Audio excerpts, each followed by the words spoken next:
Okay. Ito naman po, sa droga po tayo, no po? 130,000 pesos na shabu. Nakakumpiska sa magjowa.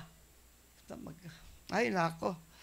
Kulong ang magkasintahan na tulak na illegal na droga na makakuha ng 130,000 halaga ng shabu sa isinagawang bypass operation. Ito po ay nangyari sa Malabon City. Ano po?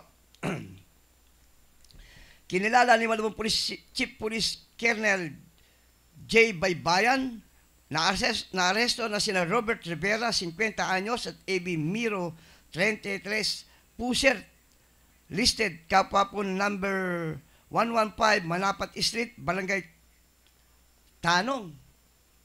Ano po? Sa kanya pong report kay Northern Police District MPD Police Brigadier General Rosalito Gapas, nakatanggap po ang Station Drug Enforcement Unit SDEU ng impormasyon hinggil po sa illegal na drug activities ng mga suspect. Kaya isinailalim nila ang mga ito sa balibilasyon at positibo. Ano po? Nakumpiska sa mga suspect ang humigit kumulang 20.5 grams na shabu na may standard drug price value na 139,400 na isang tigli 500 bill na ginamit bilang bus money. Maharap na ngayon pa suspect sa kasong napaglabag sa RA 9165 o Comprehensive Dangerous Drug Act of 2002. Ayan po, talaga po naman na ang droga, malakas kumita, madali ang pera, kapalit naman po niyan ay buhay. Kahiyan sa iyong sarili, kahiyan ng buong pamilya, kasiraan ng buong angkan. Na po? Kasi po, pagkalahuli ka dyan sa droga, pati pamilya mo makakaladkad, pati yung anak. Kung anak mo nag-aaral sa isang pribadong eskwelahan, ay nako, malamang kahihiyan ang tatanggapin yan. Lalayuan ng kanilang mga kaibigan, pandidirihan, dala na ginawa mong hindi maganda. Totoo po yan, malaki kita sa droga, pero ang kapalit po niyan, kahihiyan, kamatayan, ano po? Ano mo ang pera? O, talaga po, kailangan ng mga tao ang pera, pero hindi ka dapat magpailalim sa pamamahala ng pera. Pera, come and go lang yan. Pag wala ka, tiis. Pag meron, go. Ganun dapat. Pero kung naghahangad ka ng sobra-sobrang pera, pero yung perang sobra-sobra, galing lang po sa hindi maganda. No? Wala pong kahitlan na yan. Yan ba'y pakakain mo sa iyong mga pamilya? Sa iyong mga mahal sa buhay? Na galing sa masama? Ano po ibubunga sa katawan ng mahal mo sa buhay yan? Tutubuan yan ng bukol. Magkakasakit. Dala yung pinakakain mo, hindi galing sa pinaghirapan mo, pinagpawisan. Yan ay galing sa masamang bagay na alam mong kumikitil ng buhay. Kaya dapat po natin iwasan yan. Droga na yan. No po? Magpasalamat tayo.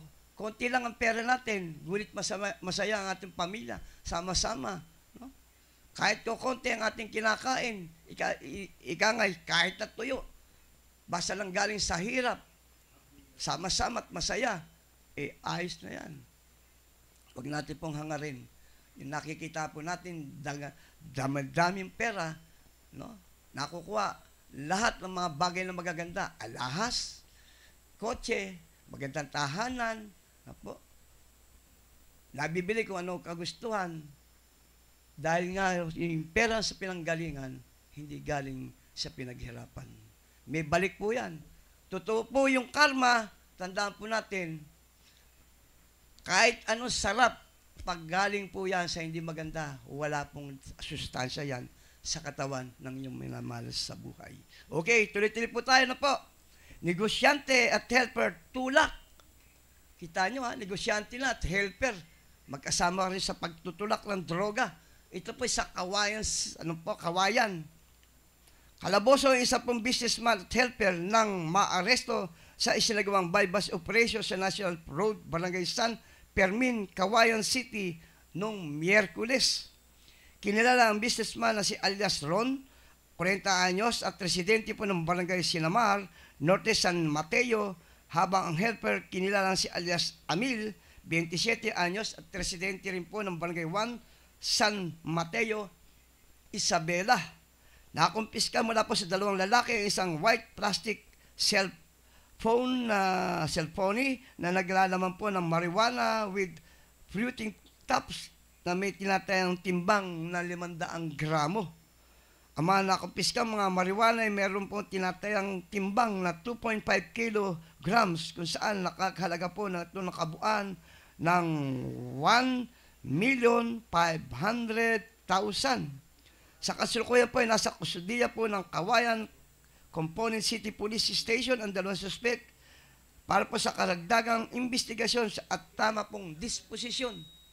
Ito'y panibago na naman pong kakaharapin ng kaso dala po sa mga illegal na droga. Shoutout po tayo sa ating pong anak na ngayon po nandiyan po sa Dumaguete City bilang isang amaw drug driver. No po. Yung kailang pong grupo, amaw. No po, na nagdi-deliver po ng mga pagkain, no po. Grab. Ingat-ingat anak sa inyong pagmamaneho ng motor, ha?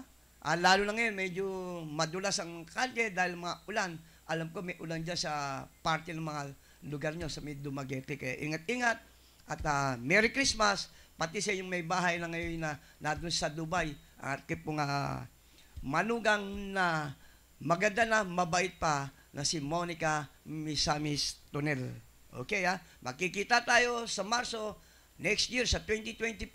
Siguradong makikita-kita kami yung tita na si Epelia. Na po?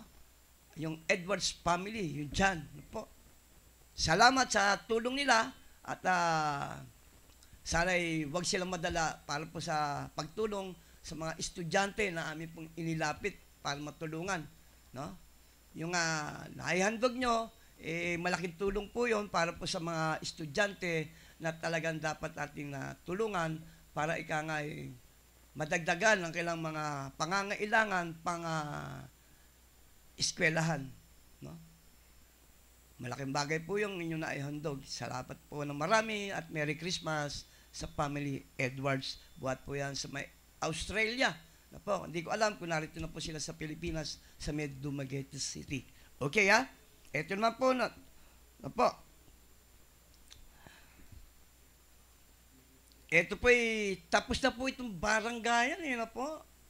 Marami na pong buhay ang mga nasawi, pero patuloy pa rin. Tapos na, nakapag-oath na, nakapanumpa, sumpa na po yung mga nahalal na po. Pero hanggang kasalukuyan, meron pa rin po napapatay. Ano po? Ito po, barangay kapitan at mister patay sa ambush. Nasawi ang isang barangay chairwoman sa Herona, Tarlac. At ang mister nito ng pagbabaril ng riding in tandem, nito pong Huwebes ng umaga. Nangyari insidente sa boundary po ng barangay Plastado at San Juan sa boundary po ng Ramos at Hirona. Kinilala ng Chief of Police Major Marvin Mara ang mga biktima na sina Edith at Edgar Sarsuela, kapwa nasa hustong gulang ng barangay Plastado, Hirona. Nabatid na pauwi na po mag-asawa galing po sa pagbabike ng barilin na malapitan ng dalawang lalaki gamit ang kalibre 45 at nakasuot po ng bonnet, lunang po ng motorsiklong na walang helmet.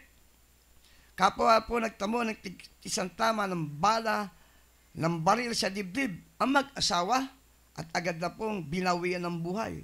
No po. Agad naman po naglunsad manhunt operation ang pulisya sa insidente.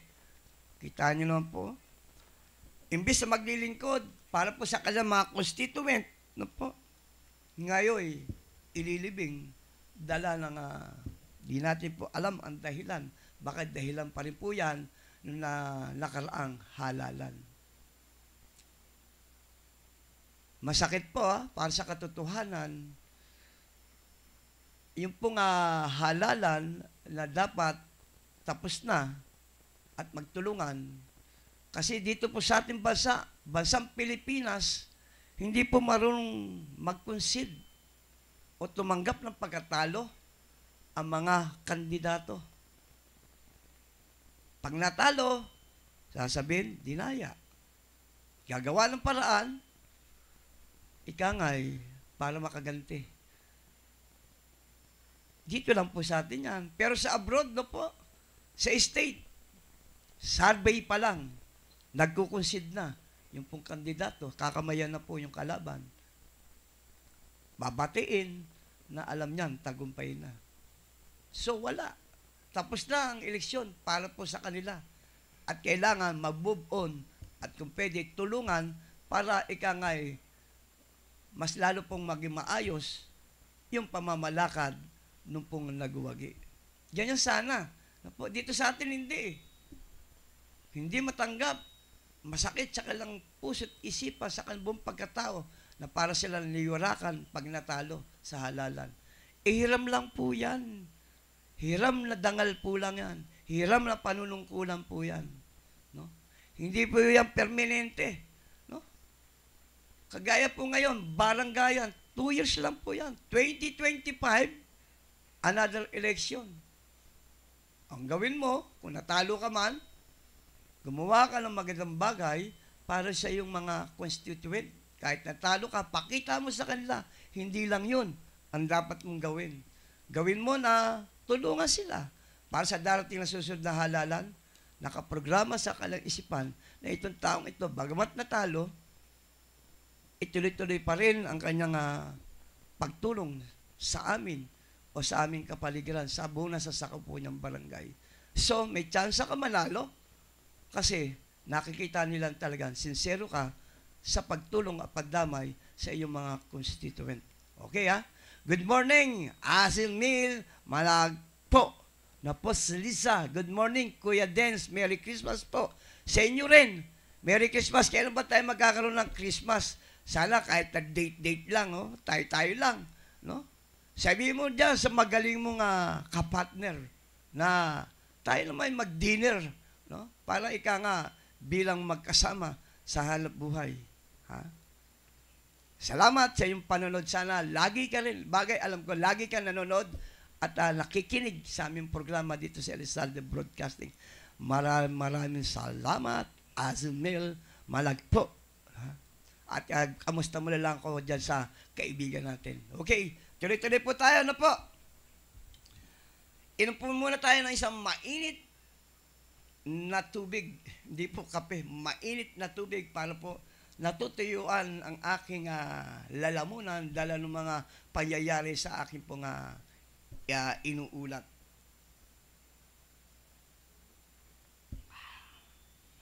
Ang sarap. Okay.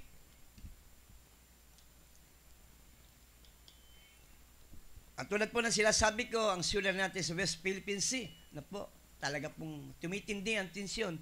Sana po lahat po tayong Pilipino, sama-sama po tayo sa ating pagdarasal na ang layunin ng ating Pangulo ay ang kapayapaan, pagkakasundo, pagbibigayan ng mga kalakalan, hindi panggigipit, panlalait, na po, at pananakit, pambubuli, lalo po sa ating mga mangingisdang Pilipino. Na po. Lagi na lang sinasabi ng ating Pangulo na ang layunin ng mga Pilipino ay yung pong magkaroon po ng pagkakasundo para po sa pagninegosyo. Hindi po yung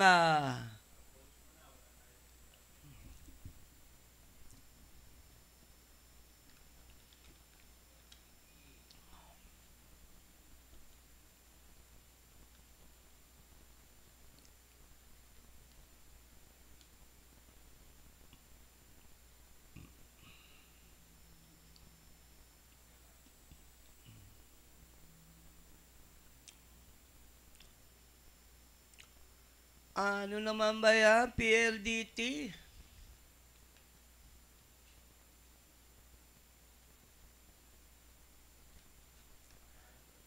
Okay. Okay lang.